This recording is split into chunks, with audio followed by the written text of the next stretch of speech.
आप बाहर कोई सियासी बात करने जा रहे हैं, मैडम का कितना अजीब सा लॉजिक था कि वो उनकी क्या पॉलिटिकल स्टैंडिंग वो होगी जो एक पॉलिटिशियन की होती है, बिल्कुल नहीं होगी। लेकिन हम पॉलिटिकल स्टैंडिंग के लिए तो भेज ही नहीं रहे किसी को।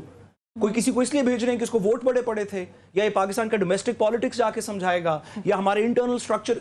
ओ भाई, ये बात ही नहीं हो रही, बात ही फॉरेन पॉलिसी की हो रही है। फॉरेन पॉलिसी समझाने के लिए आप खुर्रम दस्तगीर को भेजेंगे तो भाई हमारे पास शमशाद अहमद साहब मौजूद हैं, हमारे पास बड़े बड़े फॉरेन मिनिस्टर्स एम्बेसडर्स मौजूद हैं, फॉरेन सेक्रेटरीज मौजूद हैं। आप जरूर भेजें अपने बंदों को, आप जरूर मुसद्दिक मलिक को एक बिजनेस क्लास की टिकट लेके दें और कहें कि वो 5 दिन बाहर से होके आए।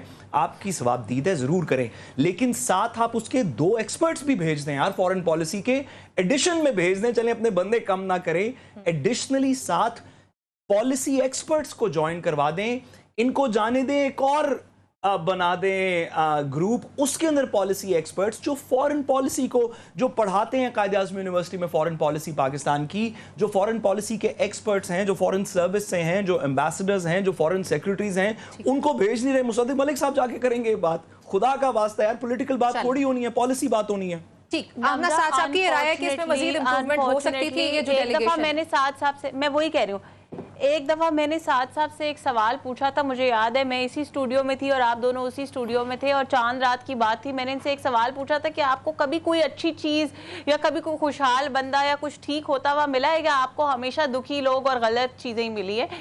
सो मुझे आज वो बात दोबारा से याद आ गई। अनफॉर्चुनेटली ये जो साद साहब ने आज तनकीद की है ना, ये बाकायदा तनकीद बराए तनकीद वाला मैडम, हम कह रहे हैं भेजें अपने बंदे, साद साहब जो बात कर रहे हैं भेजें फॉरेन पॉलिसी पे, लेकिन साथ 2 एक्सपर्ट्स भी डाल दें इसमें। तनकीद क्या है?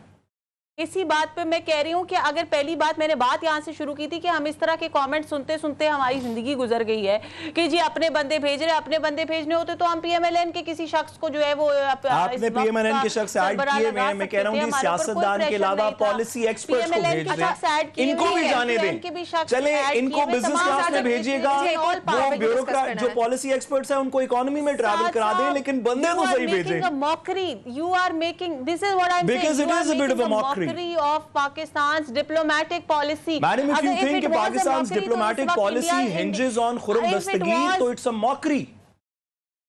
Because we have such talented policy experts in Pakistan. Then to entrust it to Mossadegh Malik is a mockery. की जो टीम वजीर आजम पाकिस्तान ने सिलेक्ट की थी, ये उसी टीम की डिप्लोमेटिक विंग्स हैं जो आप आज सुकून से बैठे हुए और कह रहे हैं कि इंडिया और पाकिस्तान के दरमियान जंग रुक गई है। ये इसी टीम की डिप्लोमेटिक विंग्स है। ये आपकी जो यूनिवर्सिटी के अंदर के अंदर जो प्रोफेसर, झूठ ना बोले, अब आप कहें कि वो मुसद्दिक मलिक साहब इसका प्लान बना रहे थे डिप्लोमेसी का, जैसे नवाज शरीफ साहब JF-17 का बना रहे थे, जिसकी वजह से हुआ है हमारी आर्म्ड फोर्सेस की वजह से हम ये जंग जीते हैं। आपसे गिला ये है कि आप वो जीती हुई जंग जो आर्म्ड फोर्सेस जीते हैं, आप भेज के शेरी रहमान को वो हरवा देंगे। आप एक्सपर्ट्स को भेजें। Not taking away anything from the institutions, the armed forces of this country. मुझे जल्दी से कमेंट इस पे भी चाहिए होगा जो इसहाक डार साहब चाह रहे हैं और जो अफगानिस्तान की प्रेजेंस है। लेकिन आप ये नहीं कह सकते, आप इस शो में खुद बैठ के कहते रहे हैं कि डिप्लोमेटिकली पाकिस्तान ने जंग जीती है, वॉर फ्रंट के ऊपर पाकिस्तान ने जंग जीती है।